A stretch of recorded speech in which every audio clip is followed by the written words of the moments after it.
The hangar smelled of jet fuel and metal polish, the air thick with the hum of maintenance crews finishing up their day.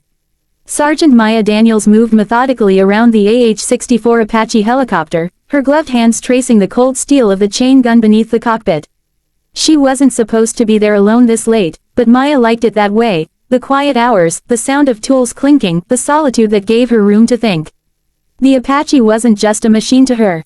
It was a piece of living history, something she respected deeply. She crouched beneath the nose, flashlight tucked between her teeth, and began wiping carbon residue from the M230 chain gun. Every bolt, every cable was a familiar sight. It wasn't just maintenance, it was meditation. Most of the mechanics on base avoided this particular bird, not because of superstition, but because of the name stenciled on its side, Ruthless Angel. It had belonged to a crew that never came back from Afghanistan. Maya knew the story well, she'd read the report, seen the photos. Yet working on it didn't bother her. If anything, she felt drawn to it. She was halfway through tightening a coupling when she heard the rhythmic sound of boots behind her. It wasn't unusual, pilots often walked in for post-flight checks. She didn't turn around, she was used to them glancing over her shoulder, curious about what she was doing. But this time, the footsteps stopped abruptly. "Who authorized you to work on this bird?" a man's voice asked. She straightened, squinting up through the dim light. The pilot standing there was tall, broad-shouldered, his flight suit still creased from the cockpit seat. His name tag read, Lieutenant Call, R. Harlow. His tone wasn't aggressive, more confused than anything.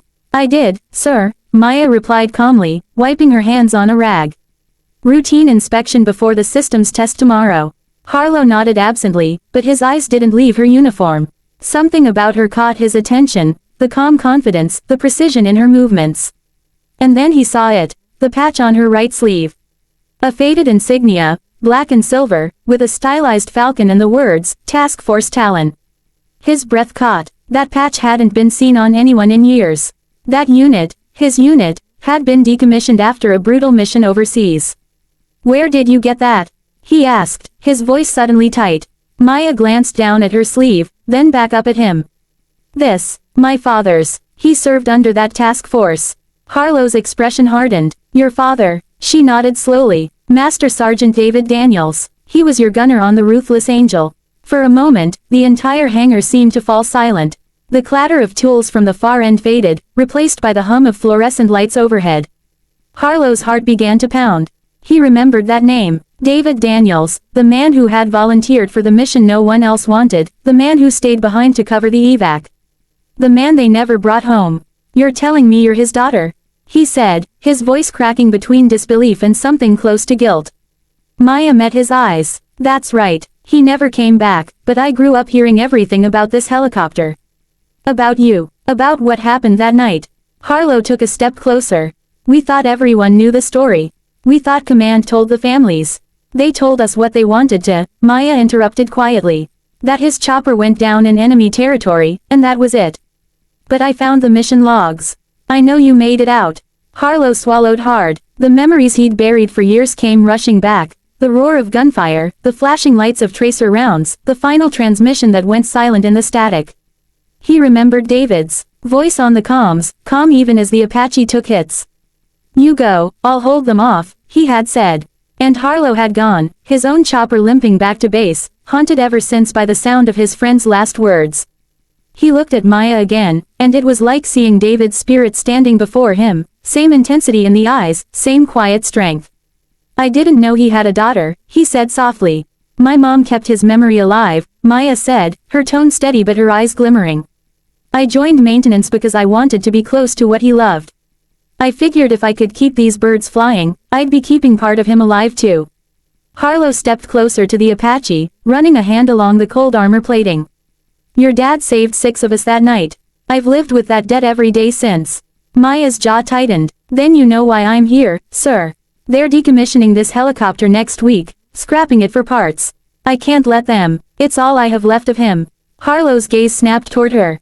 "Decommissioning," she nodded. "Budget cuts. It's on the list. They already tagged it for disposal." For the first time in years, something stirred in him, not just nostalgia, but defiance. "Over my dead body," he muttered. Maya blinked. "Sir." Harlow took a deep breath, turning to face her fully. Your father's bird isn't getting scrapped. Not while I'm in command of this unit. Her heart skipped a beat. You'd really do that? He nodded. David Daniels gave his life for us. The least we can do is preserve his legacy. For a long moment, neither spoke. The Apache loomed above them, silent and powerful, as if listening. Harlow walked around to the nose, where Maya had been cleaning.